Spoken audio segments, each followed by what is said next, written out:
সমস্যার মুখোমুখি। আপনি প্রতিটি সমস্যা, প্রতিটি সংকটকে মুহাম্মদ সাল্লাল্লাহু আলাইহি সাল্লামের আদর্শের কষ্টি পাথর দিয়ে আপনি সমাধানের পথ আপনি আবিষ্কার করতে পারবেন, খুঁজতে পারবেন। কিভাবে তিনি ঐক্যবদ্ধ করেছেন, কিভাবে তিনি জাতিকে চ্যালেঞ্জ ওভারকাম করা শিখিয়েছেন। আওস এবং খাজরা দুটি গোত্র, উভয় গোত্রের মধ্যে শত্রুতা যুগ যুগ ধরে চলে আসছে, বলা যায় শতাব্দী ধরে যেটা ধারণ করছে।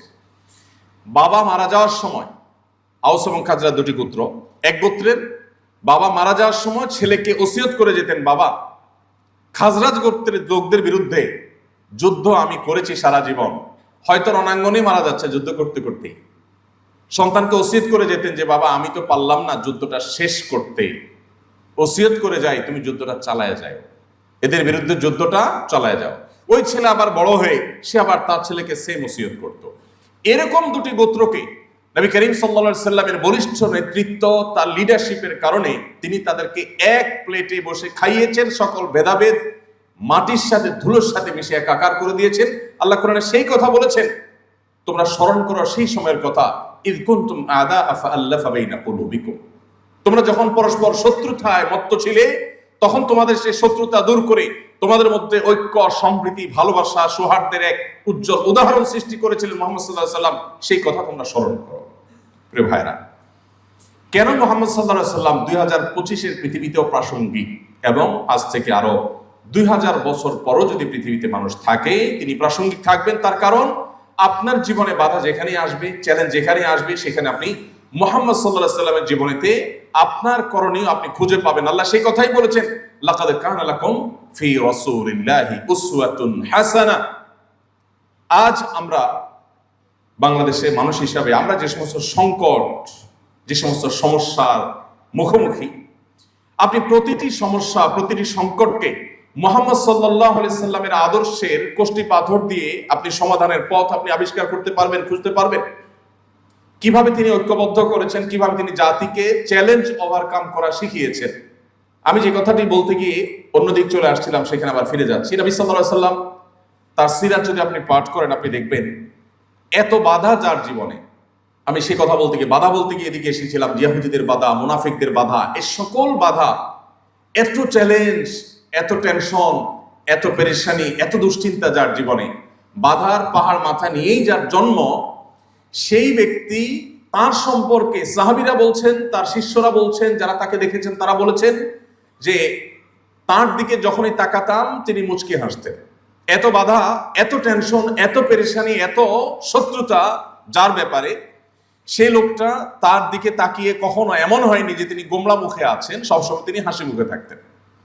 এবং তার সিরাতের তারজমের ইতিহাসে আপনি কোথাও খুঁজে পাবেন না, কোন অমুসলিমও লেখেনি যে তিনি কখনো রাগান্বিত হয়ে, মেজাজ হারিয়ে তিনি কাউকে ধমক দিয়ে এরপরে সরি তাকে বলতে হয়েছে। একটি ঘটনা তার জীবনে এমন হয়নি যে কোনো একটি পদক্ষেপ নেওয়ার পর তিনি আবার ব্যাক করেছেন, না সরি আমার ভুল হয়েছে, এটা বলতে হয়েছে, এরকম হয়নি।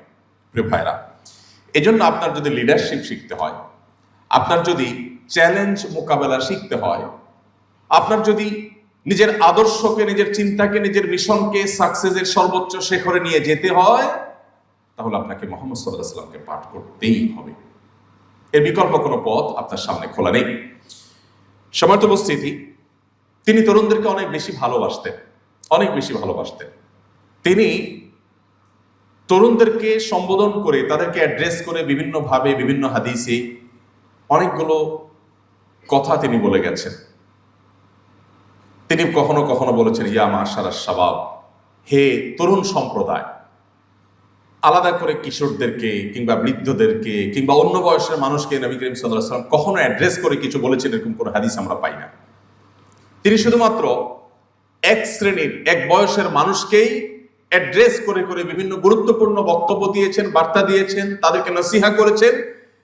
আর সেই শ্রেণীটা হলো তরুণ শ্রেণী, যুবকরা, যারা যৌবনে আছে, তাদেরকে নবী সাল্লাল্লাহু আলাইহি ওয়াসাল্লাম এত বেশি ভালোবাসতেন, এত বেশি গুরুত্বপূর্ণ মনে করতেন যে তাদেরকে তিনি নসিহা করতেন। তার যে সভাসদ ছিল, তার যে পরামর্শক পরিষদ ছিল, সাহাবীদের মধ্যে তার কাছের সাহাবী যারা ছিলেন, তাদের মধ্যে আবু বকর, ওমর রাদিয়াল্লাহু তাআলার মতো সিনিয়র মানুষ যেমন ছিলেন, আলী, আব্দুল্লাহ ইবনে আব্বাস, আব্দুল্লাহ ইবনে মাসউদ এবং আবু হুরায়রা রাদিয়াল্লাহু তাআলা আনহু সহ টকবগে তরুণ সাহাবীদেরও ঠাসা অংশগ্রহণ তার মজলিসে ছিল।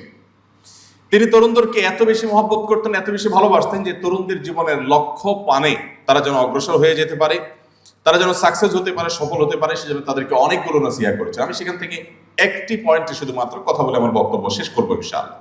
তার আগে, কেন সিরাত পাঠ আমাদের জন্য গুরুত্বপূর্ণ, কেন আপনি এমনকি অমুসলিম যদি হয়ে থাকেন কেউ এখানে, তারপরও আপনাকে কেন মুহাম্মদ সাল্লাল্লাহু আলাইহি সাল্লামকে জানতে হবে, কেন তাকে পাঠ করতে হবে, আমি সে বিষয়ে আরেকটু কথা বলতে চাই।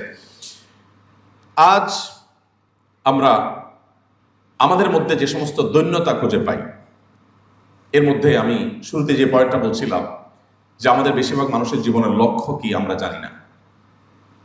কোন একজন অস্ট্রেলীয় একজন বিজ্ঞানী, সম্ভবত তার নামটা আমার মনে নেই, এই ভদ্রলোকের একটি উক্তি আমি কোথাও পড়েছিলাম। তিনি বলেছিলেন যে আমি পৃথিবীতে কেন এসেছি বা আমার কেন জন্ম হয়েছে পৃথিবীতে আমি জানি না, তবে এইটুকু নিশ্চিত যে আমি একটু ভালো খেলাম, পড়লাম, এরপর আমার জীবনটাকে শেষ করে দিলাম, এটা আমার জীবনের লক্ষ্য হতে পারে না, অসম্ভব। তো আমরা বেশিরভাগ মানুষ যারা নিজেদেরকে মুসলমান দাবি করছি অথবা মুসলমানের সন্তান হিসাবে হয়তো আমরা গর্বিত বটে, আমরাও বেশিরভাগ মানুষ আমাদের জীবন আজ অনেকটা লক্ষ্যহীন।